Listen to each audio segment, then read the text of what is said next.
ভূপতিনগরে আক্রান্ত এনআইএর উপর হামলা, গ্রামবাসীদের ভাঙলো গাড়ির কাঁচ, ফাটলো আধিকারিকের মাথা।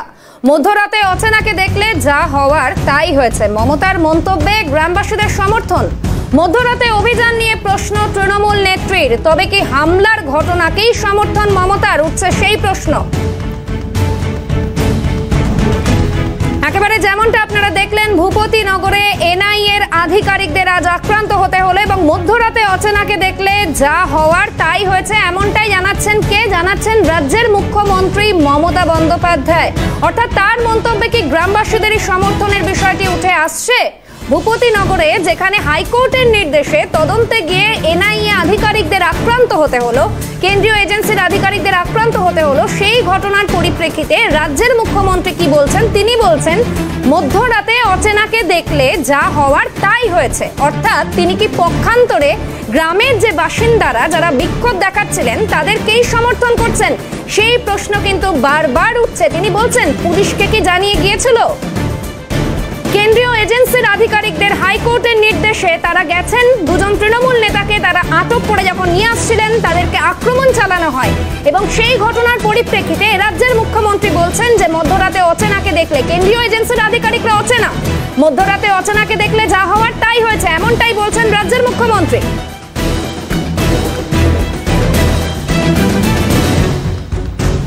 যেখানে দুজন আধিকারিক আক্রান্ত হয়েছেন, আহত হয়েছেন, এই খবর উঠে আসছে, কেন্দ্রীয় এজেন্সির দুজন আধিকারিক আহত হয়েছেন, সেখানে দাঁড়িয়ে মুখ্যমন্ত্রী বলছেন মধ্যরাতে অচেনাকে দেখলে যা। এই মুহূর্তে বিজেপি নেতা দিব্যেন্দু অধিকারী রয়েছেন আমাদের সঙ্গে। দিব্যেন্দু বাবু, আপনাকে স্বাগত সিএনএ। যেমনটা আজকে আমরা দেখলাম, ভূপতিনগরে আক্রান্ত হলেন এনআইএ আধিকারিকরা এবং এ প্রসঙ্গে রাজ্যের মুখ্যমন্ত্রী তিনি বলছেন যে অচেনাকে মধ্যরাতে দেখলে যা হওয়ার তাই হয়েছে। কি বলবেন আপনি? না, উনি যেটা বলেছেন এটা অত্যন্ত দুর্ভাগ্যজনক। তিনি রাজ্যের প্রশাসনিক প্রধান, তার কাছ থেকে এই ধরনের মন্তব্য নিশ্চয়ই কাঙ্ক্ষিত নয়। আর এই এনআইএ তদন্ত যেটা হচ্ছে, যতদূর আমার জানা আছে, মহামান্য উচ্চ আদালত, কলকাতা আদালতের, হাইকোর্টের নির্দেশেই হচ্ছে এবং সেক্ষেত্রে কিছু ব্যক্তিকে এনআইএ সমন করেছিল তাদের দপ্তরে যাওয়ার জন্য। তারপরে এনআইএ তাদের পদ্ধতিগত ভাবে বোধহয় এই এলাকায় এসেছিল এবং আমার কাছে খুব সুনির্দিষ্ট খবর আছে, ওরা স্থানীয় থানাকে ইনফরমেশন দিয়ে এসেছিল। তো মাননীয় মুখ্যমন্ত্রী যে কথা বলেছেন এটা ঠিক সমুচিত বলে আমার মনে হয়নি, হচ্ছে না। আমি তীব্র নিন্দা করছি। আর কেন্দ্রীয় তদন্তকারী সংস্থা এনআইএ একটা পরীক্ষিত সংস্থা এবং তারা বারে বারে বিভিন্ন ক্ষেত্রে এই ধরনের বোম বিস্ফোরণ বা এই ধরনের ঘটনায় জম্মু কাশ্মীর থেকে শুরু করে মণিপুর থেকে শুরু করে সব সফলতা পেয়েছে তদন্ত করতে গিয়ে। এবং এই ক্ষেত্রে আমার তো মনে হয়, আমার ব্যক্তিগতভাবে যেটা আমার নিজের মত, যে আক্রান্ত হওয়া, কেন্দ্রীয় বাহিনী আক্রান্ত, এনআইএ এর আধিকারিকরা আক্রান্ত, এটা রাজ্যের অবিলম্বে নির্বাচন কমিশনার, যেহেতু নির্বাচন বিধি লাগু আছে, নির্বাচন কমিশনারের অবিলম্বে ব্যবস্থা গ্রহণ করা উচিত। সংবিধানের মধ্যে থেকে দাঁড়িয়ে যে ধরনের ব্যবস্থা নেওয়া উচিত সে ব্যবস্থা নির্বাচন কমিশনার নিক। আমি আবেদন রাখবো তাদের কাছে এবং আমি আশা করবো ভারতের নির্বাচন কমিশনার এবারে যেভাবে নির্বাচন করাতে চাইছেন, বাংলার নির্বাচন মানে এটা একটা পৃথিবীর মানুষের কাছে আতঙ্ক। আমার কাছে, আমি আপনাদের হোয়াটসঅ্যাপ একটা চ্যাট দেখাতে পারি, এটা আমার রেকর্ডে আমি সেভ করে রেখেছি আর্কাইভে। তাতে আমেরিকা থেকে একজন ব্যক্তি আমাকে লিখছেন যে আমি বাংলায় গিয়ে ভোটটা দিতে পারবো, এই নিশ্চয়তা আমার নেই, আমি যেতে চেয়েছিলাম ভোট দিতে এবারে। যাই হোক, এটা বিতর্কিত ব্যাপার। যাই হোক, মহামান্য আদালতের এনআইএ এর মতো করে তাদের আইনি পদ্ধতি গ্রহণ করবেন, নিশ্চিতভাবে তার সুবিচার তারা পাবেন। আর যারা গ্রেফতার হয়েছেন এদের সম্পর্ক অতীত খুব খারাপ। যদি খোঁজ নিয়ে দেখেন আপনারাও, এলাকায় অত্যন্ত খারাপ রেপুটেশন আছে। আমি নিজেই আক্রান্ত হয়েছিলাম 2009 সালে ওই এলাকায়। তখন এরা তথাকথিত অন্য কোনো রাজনৈতিক দল করতো। হ্যাঁ, যাই হোক, মাননীয় মুখ্যমন্ত্রীর কথা আর বেশি কাউন্টার আমি করতে চাই না। তিনি রাজ্যের প্রশাসনিক প্রধান 294টি বিধানসভা ক্ষেত্র, তার 42টি লোকসভা আসন নিয়ে আমাদের এই রাজ্য। দুর্ভাগ্যজনক মন্তব্য ছাড়া আমি আর বেশি কিছু বলবো না। দিব্যেন্দু বাবু, আরো একটা বিষয়, মুখ্যমন্ত্রী বলছেন ভোটের আগে কেন গ্রেফতার, সব ভোট ম্যানেজারদের গ্রেফতার করে ভোট জিতবে। বিজেপির দিকেও কিন্তু তিনি অভিযোগের আঙুল তুলেছেন, তিনি বলছেন বিজেপি যে নোংরা খেলা খেলছে তার বিরুদ্ধে আওয়াজ তুলবো সারা পৃথিবীতে, এমনটা বলছেন তিনি, কি বলবেন? না, দেখুন, ভোট ম্যানেজার কথাটার অর্থ আমি জানি না। ভোট তো করেন সাধারণ মানুষ, ভোট তো দিতে যায় তারা ভোট গ্রহণ কেন্দ্রে। আপনারা ভোট ম্যানেজার বলছেন মানে অর্থে মানে যারা ভোট ম্যানেজ করতে পারেন, দেখবেন মানে তাদের এই ক্যাপাসিটি আছে যে তারা 500, 1000, 2000 ভোটকে ম্যানেজ করে, ম্যানেজারিয়াল ক্যাপাসিটি হোল্ড করছে। খুব ব্যাপার লাগছে।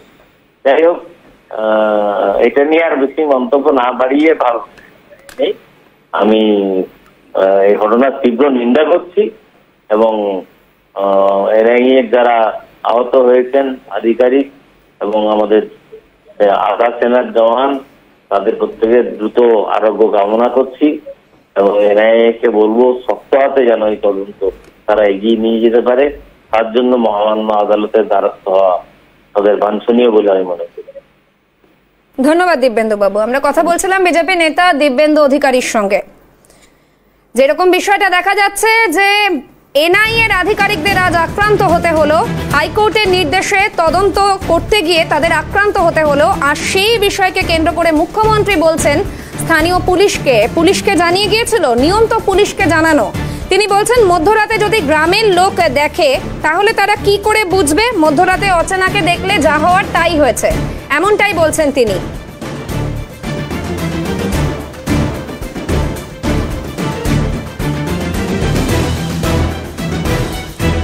এই মুহূর্তে প্রাক্তন এনএসজিও র আধিকারিক দীপাঞ্জন চক্রবর্তী রয়েছেন আমাদের সঙ্গে। দীপাঞ্জন বাবু, আপনাকে স্বাগত সিএনএ। যেমনটা আজকে আমরা দেখলাম যে ভূপতিনগরে সেখানে হাইকোর্টের নির্দেশে তদন্ত করতে গিয়ে আক্রান্ত হলেন এনআইএর আধিকারিকরা। এদিকে রাজ্যের মুখ্যমন্ত্রী বলছেন অচেনা মানুষদের যদি মধ্যরাতে দেখা হয় তাহলে সাধারণ মানুষ কি করবে, তাহলে কি হামলাকেই পক্ষান্তরে সমর্থন করছেন তিনি? দেখুন, উনি আজকে নতুন করে তো কিছু নয়, উনি চিরকালই এটা করে এসেছেন। আর এখন অত্যন্ত আতঙ্কগ্রস্ত হয়ে গিয়েছেন, কারণ দেখতে পাচ্ছেন শাহজাহানকে দিয়ে যেটার শুরু হয়েছে সেটার সমাপ্তি কালীঘাট অব্দি পৌঁছাবে। তার জন্য সেই আতঙ্ক থেকে এই সমস্ত কথাবার্তা বলছেন।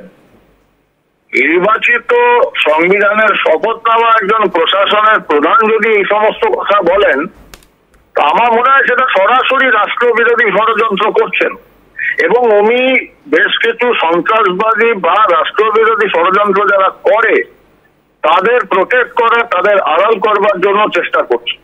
উনি চিরকালই ভুলভাল কথাবার্তা বলেন, সেগুলোকে এমনিতে গুরুত্ব দেয় না, কিন্তু যেখানে রাষ্ট্রীয় সুরক্ষার ব্যাপারে ভুলভাল কথাবার্তা বলেন সেগুলো প্ররোচনামূলক এবং আমি দাবি করছি কেন্দ্রীয় সরকার ব্যবস্থা নিক বা আদালত ব্যবস্থা নিক। এনআইএ কিন্তু আদালতের হুকুমের উপরই এটা কার্যকর করে ইনভেস্টিগেশন গুলো। তো এটা কিছু বলার নেই, দেখতে পাচ্ছে সারা বাংলার মানুষ, বুঝবে বাংলার মানুষ যে কাকে এনেছে। ধন্যবাদ দীপাঞ্জন বাবু। আমরা কথা বলছিলাম প্রাক্তন এনএসজিও র আধিকারিক দীপাঞ্জন চক্রবর্তীর সঙ্গে। যেমনটা দেখা যাচ্ছে ভূপতিনগরে আক্রান্ত হয়েছেন এনআইএর আধিকারিকরা, হাইকোর্টের নির্দেশে গিয়ে তারা আক্রান্ত হলেন। এদিকে সে বিষয়ে রাজ্যের মুখ্যমন্ত্রী বলছেন মধ্যরাতে যদি অচেনা মানুষদের দেখে তাহলে সাধারণ মানুষ কি ভাববে, এমন প্রশ্ন তুলছেন। তাহলে আরেকটা প্রশ্ন উঠছে সেক্ষেত্রে যে তাহলে কি হামলার ঘটনাকেই সমর্থন করছেন রাজ্যের মুখ্যমন্ত্রী? আমরা সন্দেশখালীতে দেখেছিলাম এবছরেরই একদম শুরুতে, অর্থাৎ 5ই জানুয়ারি 2024, সেই দিন আমরা দেখেছিলাম সন্দেশখালীতে কিভাবে ইডি আধিকারিকদের আক্রান্ত হতে হয়েছিল। তার ঠিক 3 মাসের মাথায় 6ই এপ্রিল 2024 তারিখ, সেদিন কিন্তু ভূপতিনগরে ঠিক একই ঘটনার পুনরাবৃত্তি ঘটলো। এবারে আক্রান্ত হলেন এনআইএর আধিকারিকরা।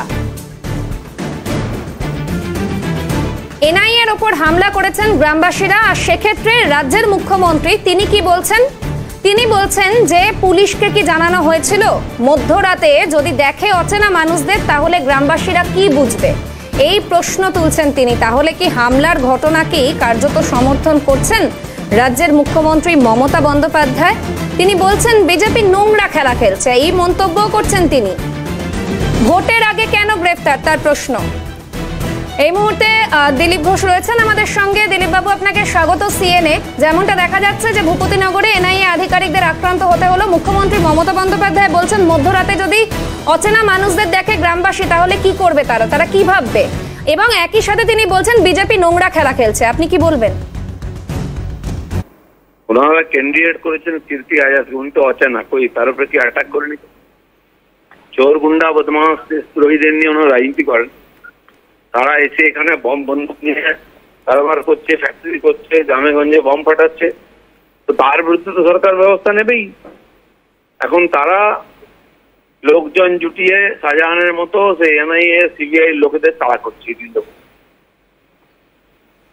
ধন্যবাদ দিলীপ বাবু। আমরা কথা বলছিলাম বর্ধমান দুর্গাপুরের বিজেপি প্রার্থী দিলীপ ঘোষের সঙ্গে।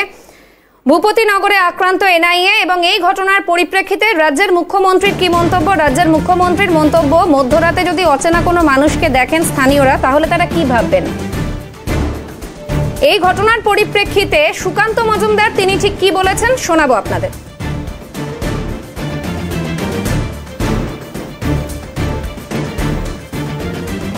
নগরে যে ঘটনা ঘটেছে, এই ঘটনা প্রমাণ করছে যে এখানে এনআইএর উপরে হামলা হলো, সন্দেশখালীর ইডির উপরে হামলা হয়েছে, একই প্যাটার্ন।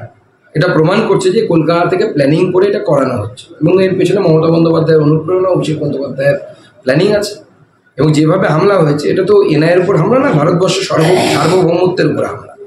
ভারতবর্ষের সার্বভৌমত্বের উপরে যখন হামলা হবে তখন ভারতীয়রা ভারতবাসী হিসেবে এবং ভারতের সরকারকে যা করা উচিত তাই করতে হবে। দেশের সম্মান সবার আগে। ভারতের উপরে তো না নরেন্দ্র মোদী, না মমতা, না আমি, না আপনি।